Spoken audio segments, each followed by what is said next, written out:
नमस्कार दोस्तों, अपनी पाठशाला चैनल पर आप सभी का हार्दिक स्वागत है। आशा करता हूं कि आप सभी स्वस्थ होंगे, मस्त होंगे और निरंतर अपनी पढ़ाई में लगे हुए होंगे। पिछली कक्षा में हमने पढ़ा था स्वर संधि की परिभाषा और स्वर संधि के भेद और स्वर संधि के विषय में थोड़ा सा वर्णन भी हमने देखा था। और आज पढ़ेंगे, आज की अपनी जो कक्षा है इसमें पढ़ेंगे हम आज स्वर संधि के जो 5 भेद है उसमें सबसे पहला भेद दीर्घ स्वर संधि, उसकी परिभाषा और उसके उदाहरण। तो चले स्वर संधि का पहला भेद दीर्घ स्वर, सीधा लिख देते हैं दीर्घ संधि। दीर्घ संधि, दीर्घ संधि। तो लिखिए इसकी परिभाषा। दीर्घ, दीर्घ का मतलब होता है बड़ा, यानी जहां पर ऋस्व स्वर से, चाहे दीर्घ स्वर से या फिर ह्रस्व स्वर दीर्घ स्वर से मिले तो इनका दीर्घ रूप ही बन जाता है। दीर्घ का मतलब होता है बड़ा, तो वहां पर दीर्घ संधि ही होती है। यदि परिभाषा लिखें, यदि ह्रस्व स्वर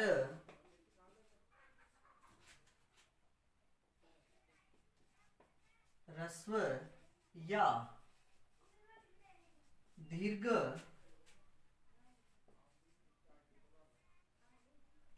स्वर से मिले तो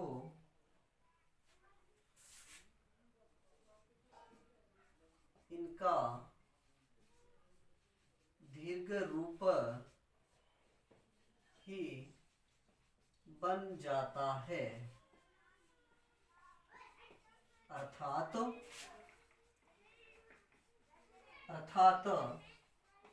ए ई उ, ए ई उ अपने समान स्वर, अपने गलती हो गई थोड़ी सी, अपने समान स्वर या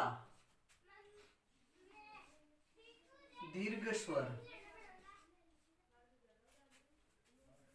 लिख ही देता हूं, पूरा लिख देता हूं, अपने समान स्वर या आ, बड़ी ई और बड़ा ऊ, अब लिख देता हूं कोष्टक में दीर्घ स्वर से मिले तो इनका दीर्घ रूप ही बन जाता है। उसे दीर्घ संधि कहते हैं।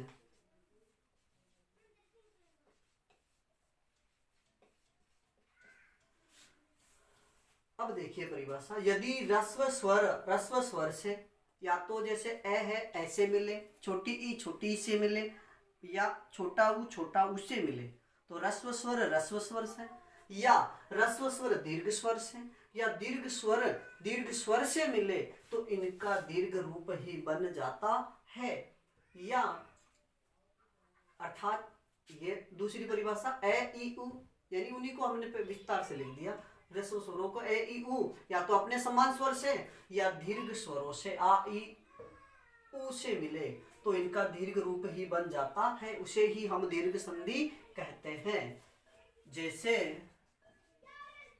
जैसे अगर इधर ए है और आगे भी ए है तो इनका आ बनेगा।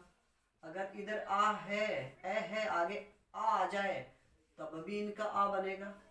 अगर इधर आ है और इधर ए आ जाए तब भी आ ही बनेगा।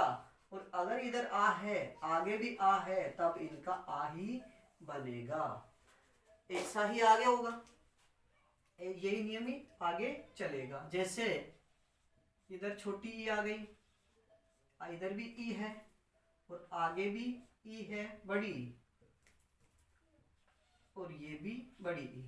अगर इनके बाद छोटी ई आ जाए या बड़ी ई आ जाए, या छोटी ई हो या बड़ी ई हो, अगर इधर छोटी ई आगे छोटी ई है तब इनका बड़ा रूप बनेगा दीर्घ रूप बड़ी ई। अगर छोटी ई है आगे बड़ी ई आ जाए तब भी इनका कौन सा रूप बनेगा, बड़ी ई वाला रूप। इधर बड़ी ई है आगे छोटी ई आ गई तब भी बड़ी ई बनेगी, और इधर बड़ी ई है इधर आगे भी बड़ी ई है तब भी इनका दीर्घ रूप ही बनेगा।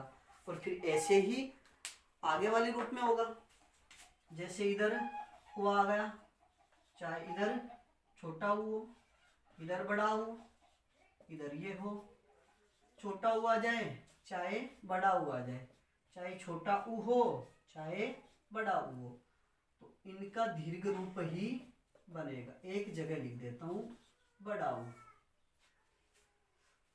छोटा उ से छोटा उ मिलेगा तब भी बड़ा उ बनेगा, और छोटा उ से बड़ा उ मिलेगा तब भी बड़ा उ बनेगा, और बड़ा उ से छोटा उ मिल जाए तब भी बड़ा उ बनेगा, और बड़ा उ से बड़ा उ मिले तब भी बड़ा उ ही बनेगा।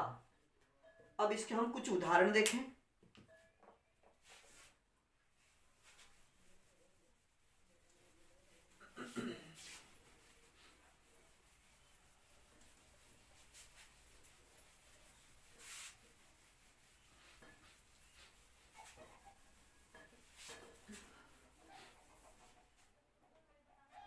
जैसे दीर्घ संधि में, जैसे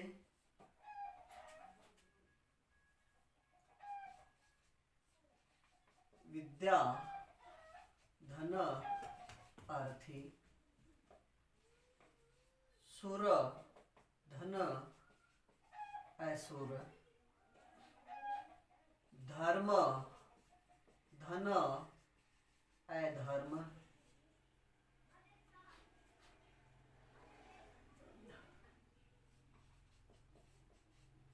लोहित धन अंग,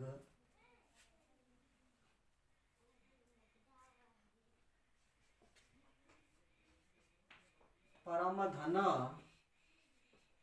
अंश,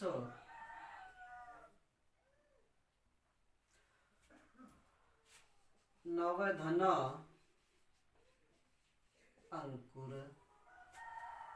अब इधर है आ, आगे ए, आ से ए मिला तो शब्द क्या बनेगा अपना, विद्यार्थी। अगला है इधर ए है आगे भी ए है, ऐसे ए मिलेगा तो क्या बनेगा, आ बनेगा, और आ की मात्रा रे में जुड़ जाएगी और शब्द बनेगा अपना सुरासुर, सुरासुर। अगला है इसमें ए, आगे भी ए, मैं में ए है और आगे भी ए, तो शब्द का आ की मात्रा लग जाएगी मैं के, तो शब्द क्या बनेगा, धर्मा धर्म। फिर है लोहित अंग, लोहित त में क्या है ए, आगे भी क्या है ए, इस वजह से ऐसे ए मिला तब क्या शब्द बना, आ, और शब्द क्या बनेगा, लोहितांग।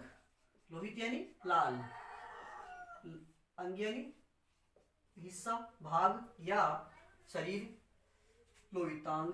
परम धन अंश, शब्द क्या बनेगा, परमांश। अगला है नवधन अंकुर, शब्द क्या बनेगा, नवांकुर, नवांकुर। ये तो हो गए आ और ई से संबंधित। अगला है अपना उदाहरण, मिटा दूं,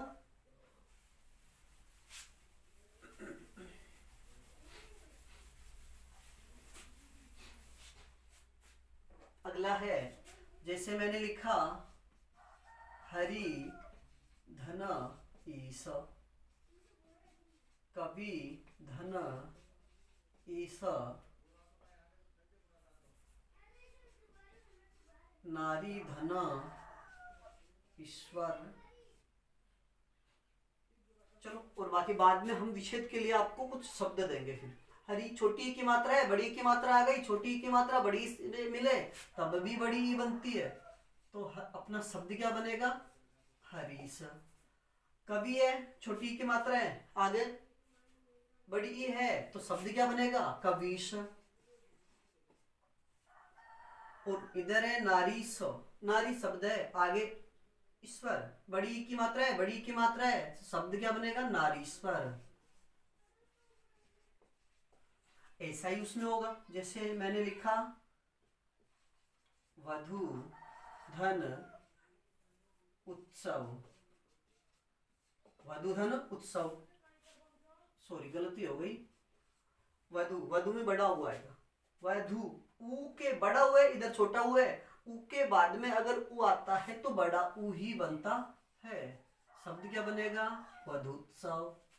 अब जैसे है लघु धन उर्मी, लघु यानी छोटा या छोटी, उर्मी यानी होता है लहर। तो इधर बड़ा हुआ है, इधर छोटा हुआ है, छोटा ऊ से बड़ा ऊ मिलेगा तो क्या बनेगा? बड़ा ऊ ही बनेगा, और शब्द बड़ा ऊ की मात्रा लग जाएगी, लघुर्मी, लघुर्मी। यानी यहां पर दीर्घ, बस एक नियम याद रखिए, जहां पर आ की मात्रा, अगर आ की मात्रा लगी है वहां से कोई शब्द का हम विच्छेद कर रहे हैं तो प्लस के पहले या तो ए होगा या आ होगा, और प्लस के तुरंत बाद भी ए या आ से ही अपना शब्द शुरू होगा। इसमें ये अर्थ दूसरा है बड़ी की मात्रा। अगर बड़ी की मात्रा कहीं पे लगी और बड़ी की मात्रा से किसी शब्द का हम विच्छेद कर रहे हैं यानी प्लस के पहले, तो भी ई या ई में से कोई होगी और आगे भी ई या ई से अक्षर शुरू होगा। ऐसा ही बड़ा ऊ की मात्रा जहां लगी हो और वहां से किसी शब्द का हम विच्छेद कर रहे हैं तो ये मान लो वहां पर दीर्घ संधि ही होगी। बड़ा ऊ की मात्रा लगी है और फिर हम शब्द का विच्छेद कर रहे हैं तो प्लस के पहले भी जो धन का चिन्ह है इसके पहले छोटा ऊ या बड़ा ऊ और आगे भी छोटा ऊ या बड़ा ऊ। लेकिन दिक्कत आती है कि अब छोटी ई लिखें या बड़ी ई लिखें, तो ये भी थोड़ा सा हम बता दें। जैसे मैं पूरा शब्द लिखता हूँ फिर आपसे विच्छेद करने का तरीका बताते हैं, विच्छेद। और फिर दिक्कत ये आती है कि इसमें छोटा रहेगा कि बड़ा रहेगा। इसके लिए देखो दोनों शब्दों का अर्थ जरूरी है, यानी उनका अर्थ भी तो थोड़ा निकलना चाहिए। दोनों जो शब्द लिखे हुए हैं उनके कोई ना कोई अर्थ निकलना ही चाहिए। जैसे मैंने एक शब्द लिख दिया राष्ट्राध्यक्ष, ये शब्द लिखा। अब इसमें है ना जो बड़ी की मात्रा लगी है, यानी हम लिखें इसका विच्छेद करें अगर तो राष्ट्र होता है या राष्ट्र होता है। देखें यानी ऐसे तो विच्छेद होगा नहीं, यहां से होगा तो बोलने में भी कई शब्द ऐसे होते तो बोलने में भी ऐसा लगता है कि जैसे अलग अलग हो। जैसे एक तो मैंने लिख दिया राष्ट्र, प्लस दीर्घ संधि के उदाहरण बता रहे हैं कि जैसे प्लस के पहले या तो ए होगा या आ होगा। दूसरा मैंने लिखा राष्ट्रा, इधर लिख दिया अध्यक्ष और इधर लिख दिया आध्यक्ष। अब बताओ कौन सा सही होगा? यानी राष्ट्र होता है, राष्ट्रा नहीं होता, राष्ट्र होता है तो ये तो सही है। आध्यक्ष नहीं होता, अध्यक्ष ही होता है। ऐसे ए मिला आ हो गया, तो अपना जो ऊपर वाला रूप है यही शुद्ध होगा। तो ये तो हो गया ए और आ से संबंधित। जैसे विद्याधन अर्थी होता है, आर्थी कभी नहीं होता, तो ये भी आपको ध्यान रखना है। ज्यादा दिक्कत है छोटी ई और बड़ी ई वाला जो चक्कर पड़ता है ना, या छोटा ऊ और बड़ा ऊ वाले में। जैसे मैंने एक शब्द लिखा, ये लिख दिया रविंद्र, रविंद्र शब्द लिखा। अब इसका संधि विच्छेद क्या होगा? संधि विच्छेद होगा रवि। रवि में हम सदैव छोटी ई की मात्रा, यानी जो स्त्रीलिंग से संबंधित जो शब्द होते हैं उनमें 99% बड़ी ई की मात्रा ही आती है। यानी स्त्रीलिंग के जो शब्द हैं तो उनमें सदैव 99% बड़ी ई की मात्रा ही आती है।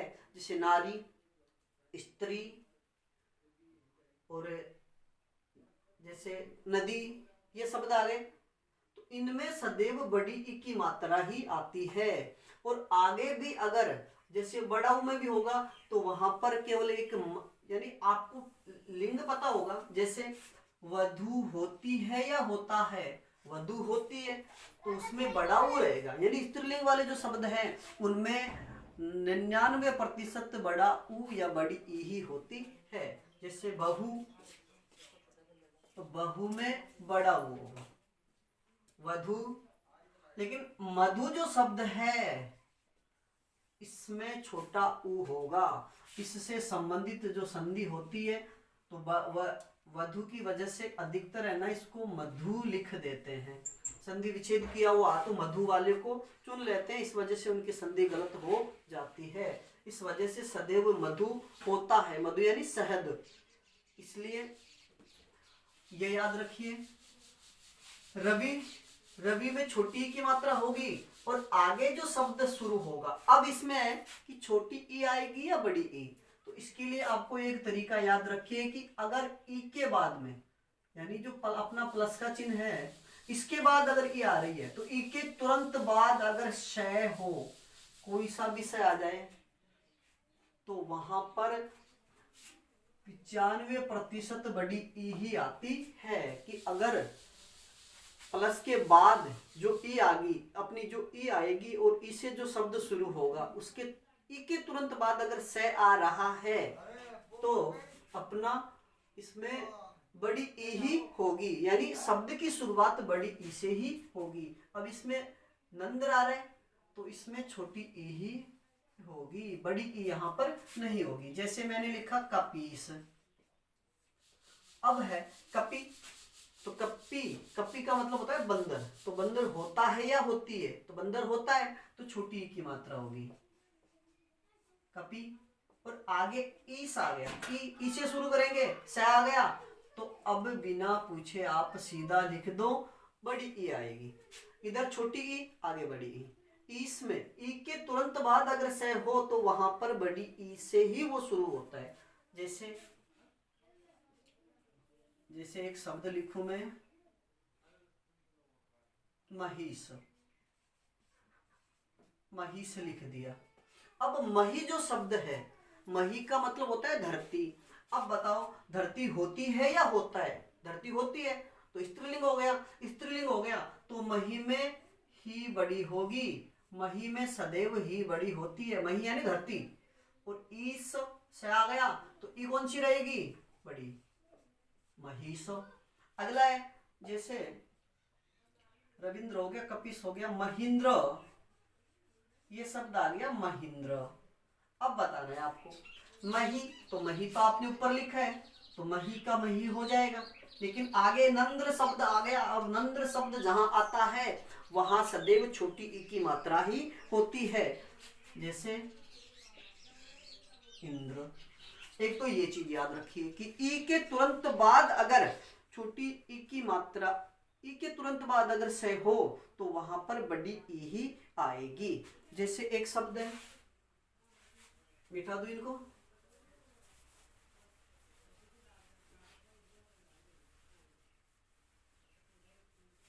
जैसे एक शब्द है प्रतीक्षा। अब इसमें संधि कौन सी होगी?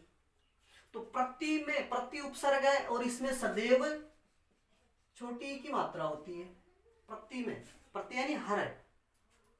अब अगला है इक्षा,क्षा, क्षय वाला जो शब्द है तो इस वजह से यहां पर कौन सी ई आएगी? बड़ी। बस ये याद रखो, इच्छा शब्द आ गया इस वजह से कौन सी होगी यहां पर? ई बड़ी ई होगी। अब जैसे एक शब्द है प्रतीत, प्रतीत आ गया तो प्रति में तो आपको याद रखना है प्रति यानी हर होता है, हर होती नहीं, हर होता है।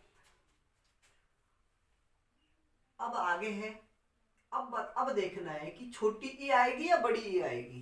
प्रतिधन इत, तो यहां पर छोटी ई की मात्रा ही आएगी। अब जैसे कुछ शब्द होते हैं, जैसे परीक्षक है, ये लिख दिया मैंने परीक्षक, या लिखा फिर परीक्षण।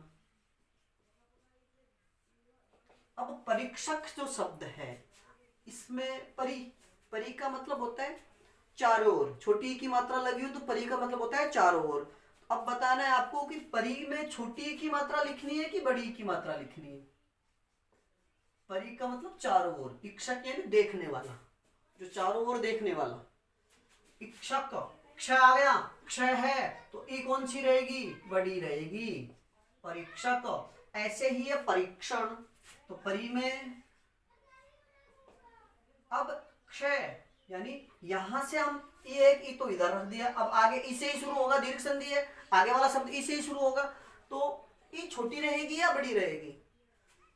तो आपका सही उत्तर होगा क्ष आ गया, तो ई बड़ी ही होगी, क्षण। तो ई के तुरंत बाद अगर श आ जाए तो ई सदैव बड़ी ही होती है। लेकिन जैसे एक शब्द है जिसमें ज्यादातर गलती होने की संभावना होती है, जैसे अभिप्सा, ये शब्द है। अब अभी में हमेशा छोटी ई की मात्रा ही आती है।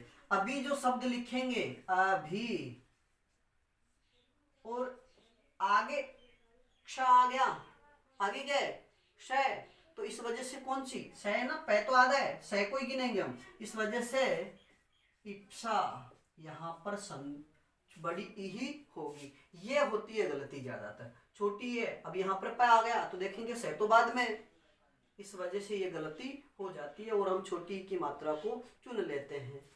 अब जैसे ये शब्द हो गया, कुछ शब्द ऐसे हैं जैसे मैं लिखूं श्रीश,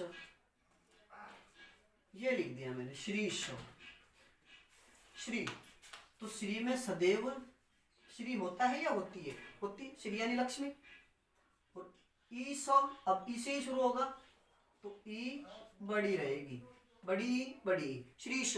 यानी कुछ ऐसे शब्द होते हैं जो सदैव, जैसे श्री में बड़ी में की मात्रा, श्री लक्ष्मी का पर्यायवाची है, स्त्रीलिंग है, इस वजह से देख के ऐसे लिख लो कि हाँ इसमें तो सदैव।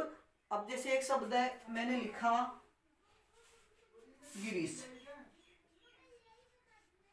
गिरीश, अब गिरी, इसमें बड़ी की मात्रा है, गिरी यानी होता है पर्वत। पर्वत होता है या होती है? तो पर्वत तो होता है, तो होता है तो इसका मतलब छोटी की मात्रा आएगी, जैसे छोटी ई। अब आगे से आ गया तो ई कौन सी रहेगी? ई बड़ी रहेगी, ये बड़ी ई, गिरी धनो ईस। इस वजह से अगर इतना सा थोड़ा याद रखोगे तो आपकी संधि कभी गलत नहीं होगी। तो ये ई वाला नियम, और इनसे संबंधित हम बातें और भी करेंगे, लेकिन पहले है अपना ऊ वाला उदाहरण और देख ले। जैसे वधूत्सव, ये हमने पहले लिख लिया था।